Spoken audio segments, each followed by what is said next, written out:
me a little bit about the opportunity, how it came up, and what it was like working with John on the film. So it came up. I was given the script to read, to check out, and was immediately struck in the script by how unique it was. The fact that there's no dialogue, a couple lines here and there. So I was thinking, wow, what a great canvas for working musically, and the story seems to be really cool. Then I went up to where they were shooting in upstate New York and met with John, saw the set, saw some footage, and saw that it was a really beautiful movie, and the acting was amazing, and so I was like, wow, sign me up. So so it started out with John would send me, just some pieces as he was finishing up shooting. He would send me just some pieces of music that he found inspiring, not necessarily for a scene in his movie, but just sort of, I guess, like a vibe that he had in his head while he was shooting. Like, for instance, there was a Peter Gabriel cover of Bowie's Heroes song that he liked, and so from this, me putting together ideas,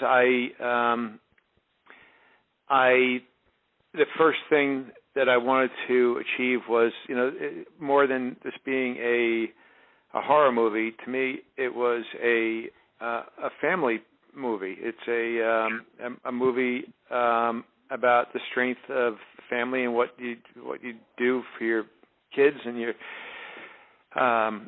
family, and I think that song is what summarized that, and so that was like what I tried to work on first, and also the fact that they hadn't been around sound for such a long time that they might have a slightly skewed interpretation of music and what it is. So I wrote the theme that's, I think, on the CD is called The Family Theme. We changed some titles, but it's what plays in the beginning of the movie when they're walking out of the pharmacy, and one of the things I did was I took the piano and detuned all the black notes on the piano down a quarter tone, just so that it would be, like not quite perfect. I mean, not that it would be totally out of tune, like you could still hear the melody and all, but just something that was a little bit off about it. Yeah. And then from there started working on ideas for the monster, the alien stuff, and sorry, it's a long answer to your question. But it's all good, yeah. Yeah. Yeah, one of the awesome things about the movie is how three-dimensional sort of John's world is that he created. So tell me a little bit about your process as a composer of sort of translating that world that he created into sort of a musical language. I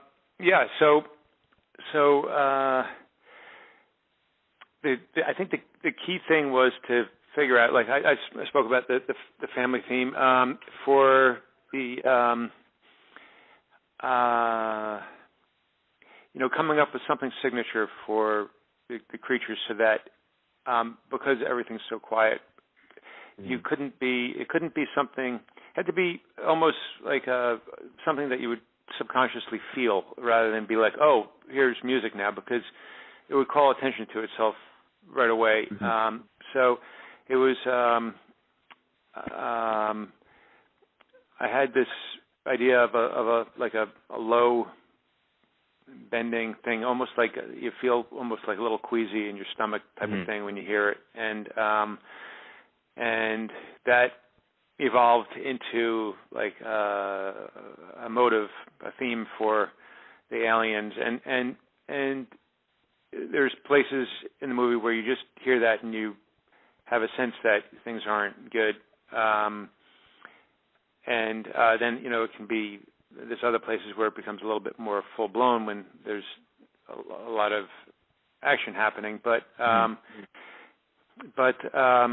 like you said, the dimensionality that he conveyed in the on screen had to be recognized musically as well, and the biggest thing I was aware of was not overwhelming the picture with the music, that it be something more felt than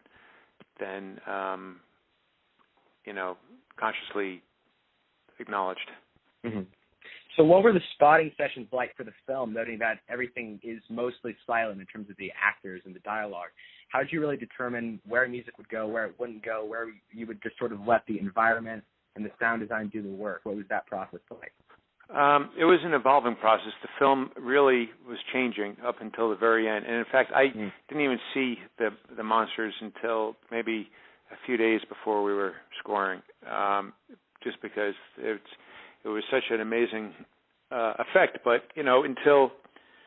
up until there was, I was working with a picture where, the monster was John actually, like, in like a weird suit, so it had a totally different feel to it. And I would send him ideas as I worked on it, and they would cut things that worked into different scenes in the movie, and then they'd send it back and say, what do you think, and then that might inspire me to write that scene. I'd have a direction from them that they liked, and then John came out to L.A., came to my studio, and we actually sat down, went through the movie. Yeah, you're right. There is a lot of quiet in the movie, and I think the things that were decided to be musical were things where there was a subtext to what's going on. Like when, for instance, John is up on top of the silo, and he's looking out after the death of his kid, and he's looking around and looking for other fires, and it's a very lonely moment for him. And the fact that he took the death of his kid to be much different than Emily Blunt's character did. She was like, the strength of the family at that point. She's like, we have two kids here we have to look after, and telling the story of them each having their own dealing with that, and then coming together as a family at the dinner scene, and things like that, that the music could supply something that was, it's there in the acting and all, but something that is like the subtext to what was happening, like to give another dimension to what you're just seeing on the screen, and hopefully not call too much attention to like, oh, there's a music cue playing, but more just something that you pick up on. Yeah. It definitely felt like it was blended into the world. I mean, everything was so visceral and extremely, I think visceral is the right way to put it. It's just super dark, and it really gets under your skin. Yeah. But yeah, so there's certain moments in the film and in the score in specific that feel like they're constantly rising in tension, like the strings are doing really sort of intense glissandos. And how do you keep that really intense musical anxiety sort of going? Yeah, that's tough. I mean, once her water breaks to the end of the movie, it's like a nonstop rising tension. And one of the things we use is an old trick. It's called a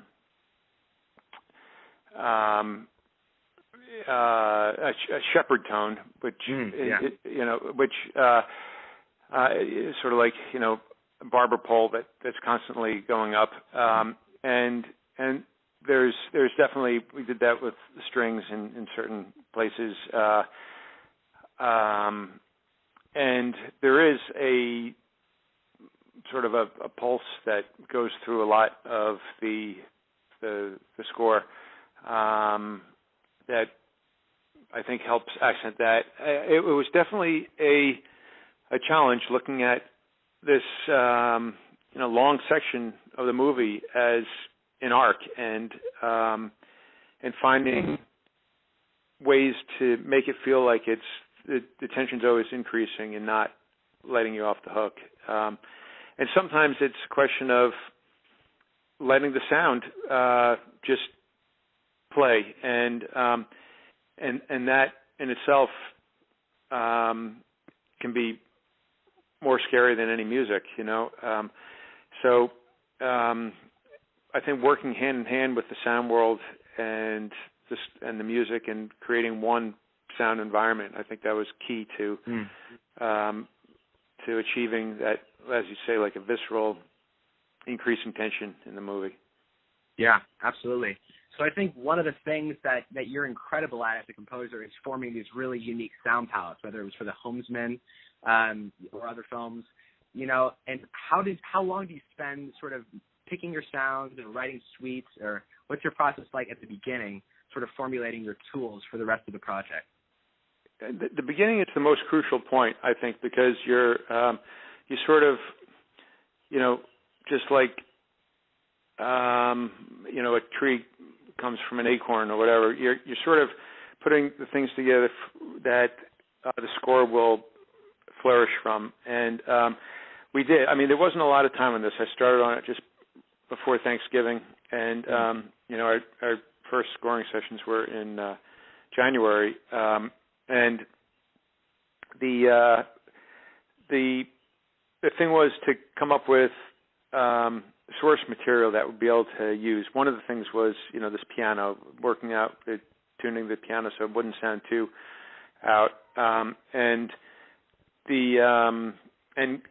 you know, all the electronic stuff too is acoustical sounds that are they've been manipulated electronically. So you know, getting the percussive and string and brass elements that we could then manipulate and turn into what became the score. That all happened, you know, early on.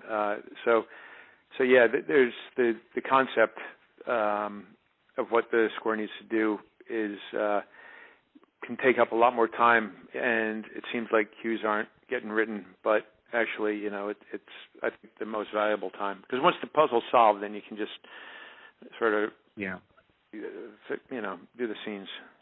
Yeah, absolutely. So for the final question, since the Global Composers Network is made up of a bunch of aspiring composers, I'm curious if you had one piece of advice for composers that are just getting started in the industry, what would that be?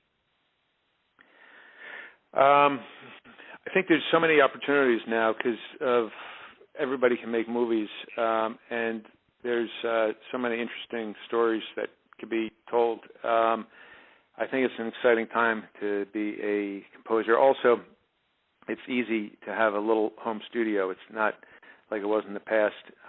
So I think it really affords a lot of opportunity to composers. I'd say, you know, just try to not copy anybody, just do your own thing. Yeah, brilliant. Well, thank you so much for taking time out of your day to speak about this film, because I really think that this film is absolutely extraordinary. I think you guys all did a great job on it, and it definitely deserves all the love it's getting. So congratulations on that. Well, thank you so much. It's very kind of you. Amazing. All right. So you have a good rest of your day. Thank you so much again. You too. And okay. All the best.